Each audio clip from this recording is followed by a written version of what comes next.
Drop everything and be my nanny for a year? This is a story about my aunt and her entitled BS. She was always a bit eccentric, but she completely lost her marbles once she had her first kid a few years ago. She had him pretty late, at 39. Her birth was pretty traumatic.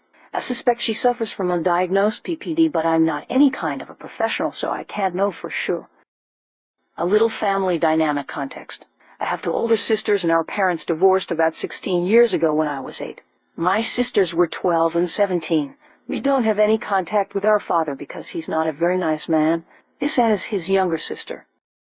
My paternal grandma had always perpetuated this weird dynamic of golden child scapegoat, and everyone on that side of the family just followed it, no questions asked. My oldest sister was the golden grandchild, and my middle sister was the scapegoat. I was mostly ignored, but that also brought in its own issues. They treated my middle sister terribly when she was a teenager, making up terrible things about her and how my mother was doing a bad job raising us. The things they said were pretty heinous, and I honestly don't want to repeat them. This made my sister call out this behavior, and she was ostracized for it 4 years. Then my sister got married to a man who does pretty well for himself and moved overseas. Suddenly she was the favorite grandchild. My aunt had her kid 3 years ago. She's full-on yummy mummy, wanted a natural birth, diffuses essential oils all the time, etc. She also had a very good career beforehand, was respected as an expert in her field. Anyway, my sister is living her life, building a career of her own in this country that's about 16 hours of flight away, living her best married life. My aunt called her one day when the kid was about 6 months old, and tried to get her to move back to our country to be a nanny for her for a year so and can go back to her career. She even offered to pay her. She harassed my sister for weeks until she started to ignore her messages and calls, and my aunt gave up later. Other requests my aunt had for my sister: buy her kid one of those toddler-sized battery-powered cars and bring it over here, on the plane. She didn't offer to pay for that.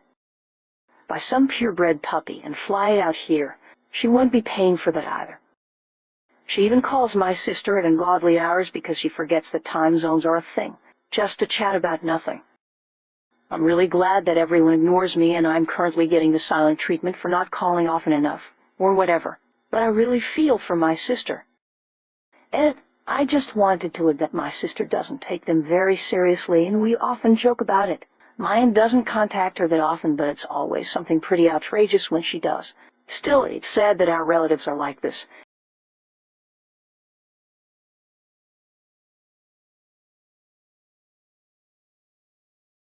The time my sister's boyfriend's mother got me kicked out at Christmas. Since there seems to be so much interest in a follow-up on my sister's MIL, who believes that our tenuous relationship makes her an authority over me, and who I may start referring to as Dark Helmet from now on, here's another story. First post. Disclaimer: the original story got a bit more attention than I expected, so I need to change a couple of small details that don't affect the story. Some of the people involved use Reddit, and I'd like to skip the angry mob of villagers with torches and pitchforks. For Christmas every year, our extended family tradition is that each small family group does present stockings breakfast with the kids at home. Then we head to the grandparents' houses for the turkey dinner. Then in the evening, all of those people head to my aunt's house for the big party with all the cousins, plus her partner's side of the family. There are hundreds of us. Think of a swarm of locusts. One year, my mother called about a week beforehand to let me know of a change in plans. Instead of heading to my parents' house, we were going to go to Dark Helmet's before the big do. I was not in favor of this arrangement and bowed out gracefully. In the next few days, I underwent one of the biggest psychological assaults ever launched. I was ruining Christmas. It wasn't fair to make them choose between me and Dark Helmet. I was destroying my kids' relationships with family. It was such a small thing. If I didn't do it, I'd be responsible for every bit of evil that exists. Blah, blah, blah. It was relentless, and I buckled on the 23rd when they got to my kids, who told me that they really wanted to go. They were relieved and started telling me all about their plans, none of which I cared about, but the highlight was going to be your normally shy husband's performance of his favorite song. Once he'd had a few drinks in him, you see, I'd be in for a real treat. The day we headed to their place, she was on her best behavior. He only had a problem with the way I cooked the ham I brought. How I'd worn my naturally curly hair. curly, with how my outfits always consist of dark colors, with how I was wearing a sweater that showed too much cleavage, even though I'm relatively flat-chested and haven't even met my cleavage, with how I was wearing heels even though I'm already so much taller than her, how much more vain I am than she is, and a few more that I've forgotten. Before the food was an hour away from being ready, Dark Helmet's husband had consumed enough alcohol that he felt ready for the night's entertainment highlight. We all gathered around in the living room. Then he opened his mouth and completely botched the words. He even got the title wrong, and it was the most repeated word in the entire song. Think someone singing macaroni instead of Macarena. I politely clapped with the rest of them and headed outside for some fresh air, hoping to avoid being asked for a critique. Dark Helmet cornered me just inside the door when I headed back inside. "So what did you think of Jeffrey's performance?" That is real name. "It was nice. I'm not familiar with that version, but he did a surprisingly good job." "That's where I went wrong." "What do you mean?" "That's the only version of the song. The version I heard was the actual name of the song."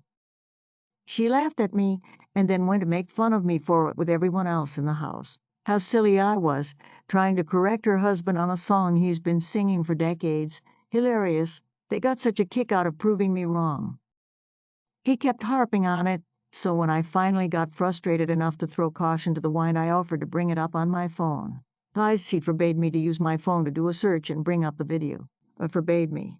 I, of course, did it anyway, and then she tried to grab the phone out of my hand. We had a legit tussle in the hallway, and she started yelling. Everyone came running to see what I'd done to set her off, because that was the only reasonable conclusion.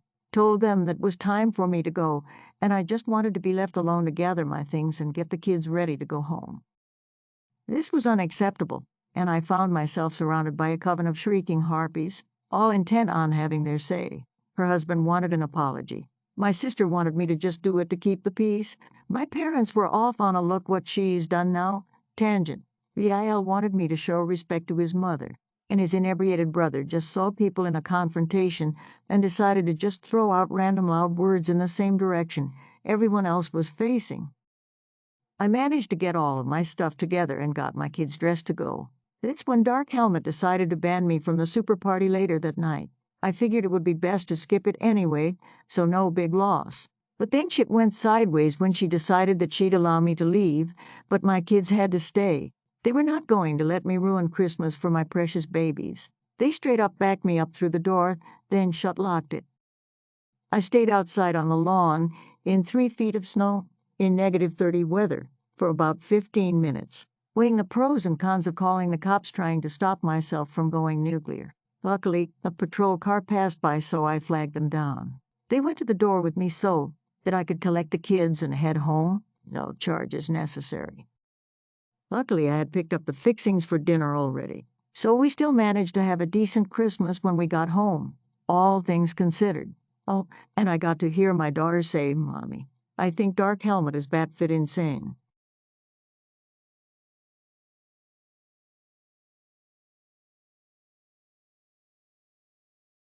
Entitled mother thinks she can cure stuttering by hitting a baby in the mouth. This did not directly happen to me. It was my mother talking to my sister. Then sister told me about it afterwards. I cast. In me up, yours truly, as sister, and niece. I am entitled mom. Little backstory, when I was a kid I had a pretty bad stutter. Even nowadays some big words can trip me up if I am very excited or anxious. But my speech is pretty good now. Good enough to earn a bachelor's in communications, I suppose. Anyway, I also have a wonderful stepmother whom I love, and she always goes out of her way to help me with everything. When I entered 6th grade, stepmom and dad organized to enroll me in a speech class in my school that would really help me to be rid of my stutter, and after about a year my speech was much improved. My own mother, however, is definitely the jealous type, and to say the least, didn't take kindly to my stepmom helping me where she wouldn't. Recently, my niece has been developing a stutter at a young age, and sister decided to talk to our mom about it. Here's that Carno. Our son has developed a bad stutter, getting a little worse over the past few weeks. Diane, take a clean dish rag, wet it, and pop it across her mouth like a slingshot. That's what your grandma did to Op and your great-grandma did to her. I noticed the stutter on Sunday. As Op had a speech therapist at his elementary school. No, your grandma popped him in the mouth with a wet towel. As I'm not popping her. I've had a speech therapist in school to work with him weekly. Then it went away. I'm the mother. I'm telling you what my mother did. She caught Op and your uncle off guard and popped them in the mouth. Never mind, Mom. I'm a mother too. I was just saying I'm Op's mom, and I know what my mom did. His school did not cure Op. My mom did. Try it. Okay, Mom. Obviously, my sister did not try that, and obviously our mum is lying about our grandma hitting me. Our grandma was the most loving and kind individual to all her grandkids. Obviously, I can't speak for her tactics in raising my mom and aunts and uncles on the account of not being alive yet, but I can assure she never punched me in the mouth. It's actually impossible for my grandma to have attempted that when I was so young, because she passed away when I was 10 years old, and my stutter wasn't addressed until 6th grade, when I'd be around 11 or 12 years old. My sister also texted our stepmom after that too, and immediately our stepmom reached out to an actual speech therapist who then contacted my sister with advice and to set up an appointment. I think it's obvious who we turn to whenever we need any help or advice. Thank you for the 3 Hugs Awards, kind Redditors. 2, why so many rewards and upvotes. Thank you, everyone. I never expected to receive this much support.